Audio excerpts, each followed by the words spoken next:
Halo, selamat berjumpa kembali para penggemar dan pecinta fisika. Saya akan menjelaskan mengenai generator tegangan dan arus bolak-balik atau sering disingkat AC, alternating current. Definisinya adalah alat pembangkit tenaga listrik, tegangan dan arus bolak-balik atau AC. Nah, cara kerja dari generator ini adalah kebalikan daripada kipas angin. Kalau kipas angin itu kan kumparan diberi arus, ditaruh dalam medan magnet, kemudian berputar. Tetapi kalau generator ini kumparan ditaruh dalam medan magnet, diputar, menghasilkan arus listrik atau menghasilkan tegangan listrik. Nah, tegangan yang dibangkitkan adalah sesuai dengan hukum Faraday. Jadi nanti kita menurunkan GGL induksi yang dibangkitkan putaran generator ini dengan menggunakan hukum Faraday. Nah, anggaplah saya memiliki kumparan saya ini memiliki N lilitan, luas penampangnya A gitu ya. Terus kemudian saya putar di dalam medan magnet.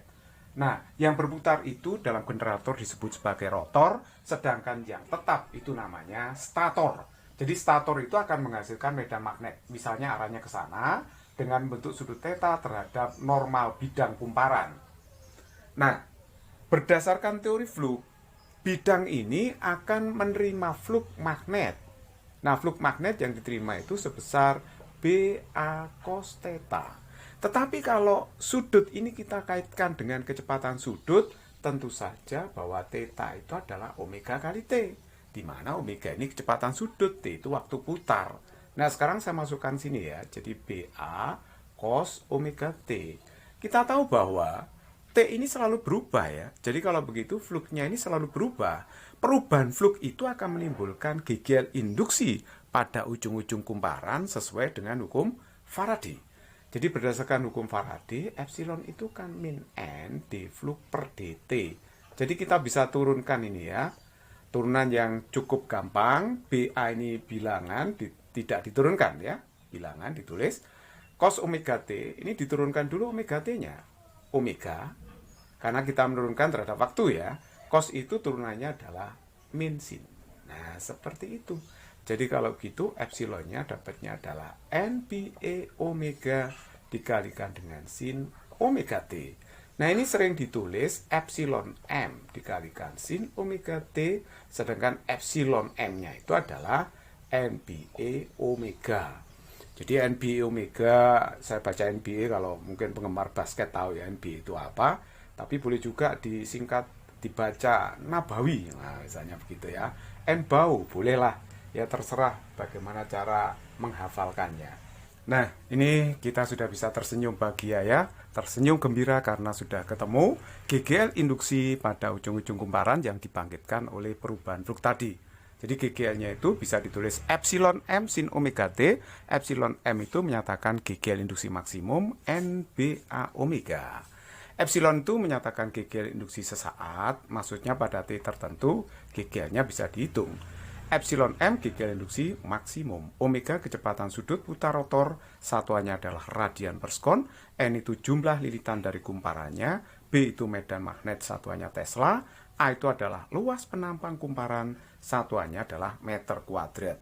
Jika kita gambar grafik hubungan epsilon, GGL induksi dengan waktu, GGL induksi dengan waktu, ini merupakan fungsi sin. Jadi kalau pada T0, sinnya 0, GGL-nya 0. Jadi sinnya mulai dari sini, seperti itu grafiknya ya. Nah, gelombang sinus. Jadi epsilon M-nya di sini, ini adalah min epsilon M. Nah, tegangan ini disebut sebagai tegangan bolak-balik. Jadi GGL sama aja dengan tegangan ya. Tegangan bolak-balik kenapa? Atau disebut juga AC. Karena tegangan ini berubah-ubah secara periodik terhadap waktu. Pada T0 tegangannya 0. Tapi nanti setengah periode 0 lagi, setengah periode 0 lagi, setengah periode 0 lagi. Jadi nolnya itu berulang kali secara periodik. Maksimumnya juga berulang kali secara periodik. Nah, itulah yang disebut sebagai tegangan arus bolak-balik. Contoh soal, kumparan yang luas penampangnya 200 cm persegi dan jumlah lilitan 1000 diputar dalam medan magnet mungkin 0,1 Tesla dengan frekuensi putaran rotor 50 Hz. Tentu saja medan magnetnya dihasilkan oleh stator ya. Hitunglah GGL induksi maksimumnya. Jadi kalau kita lihat yang diketahui dalam soal itu adalah luas dari penampang kumparan segini. Jadi ini sama aja dengan 2 kali 10 pangkat min 2 meter kuadrat. Lilitannya adalah 1000, medan magnetnya 0,1, frekuensi putaran rotor 50 Hz, yang ditanyakan GGL maksimum. Jadi kita tinggal masuk rumus saja ya. GGL maksimum NBA omega. Jadi N-nya 1000, B-nya 0,1, A-nya 2 kali 10 pangkat min 2, sedangkan omega itu apa? Omega itu kan 2πf. Jadi 2π, F-nya 50. Jadi kalau begitu omeganya 100π. Sekarang kita bisa coret ini ya. Nah, ini bisa coret.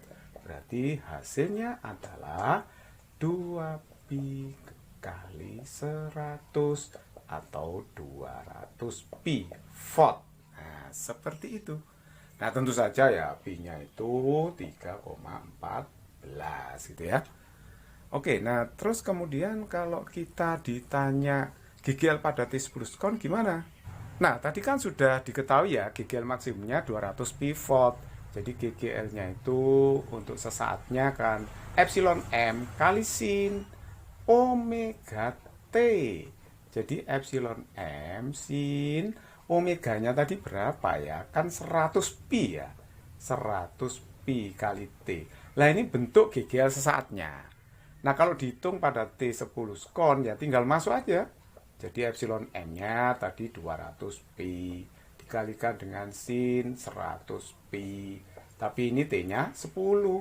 Jadi kalau begitu 200π sin 1000π. Nah, seperti itu. Berapakah sin 1000π? Nah, perhatikan baik-baik ya. Kalau di depan pi itu bilangan bulat, 1000 itu kan bilangan bulat ya, maka nilai sinnya sudah pasti 0 ini ya. Jadi kalau begitu, GGL yang terjadi pada T10 sekon adalah 0. It's very easy problem.